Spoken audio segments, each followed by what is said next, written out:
ആ ആറ്റുതീരത്ത് അധികം പൊക്കമില്ലാത്ത ഒരു കറുത്ത പാറ, അതിൻ്റെ കീഴെ ഒരു ചെറിയ ഗുഹ ഒരാൾക്ക് കത്തിച്ചിരിക്കാം.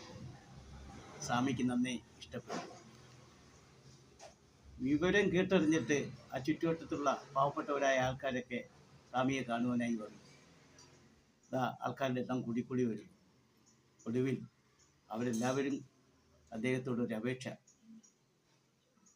സ്വാമി, ഞങ്ങൾക്ക് വലിയ വലിയ അമ്പലങ്ങളിൽ പോകാനോ തൊഴാനോ ഈശ്വരനെ പ്രാർത്ഥിക്കാനോ കഴിയുന്നില്ല. അങ്ങ് ഞങ്ങൾക്കൊരു ഈശ്വരനെ പ്രതിഷ്ഠിച്ചു തരാം.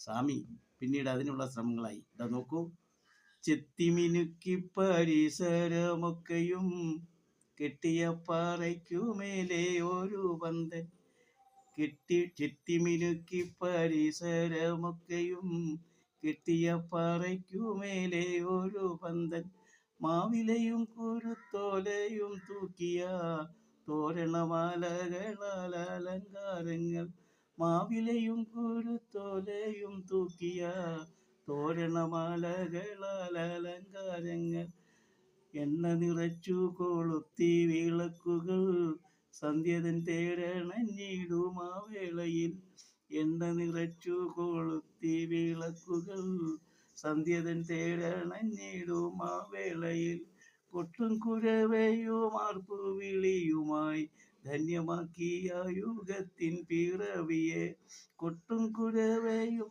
ആർപ്പുവിളിയുമായി ധന്യമാക്കിയ യുഗത്തിൻ പിറവിയെ, ധന്യമാക്കിയ യുഗത്തിൻ പിറവിയെ.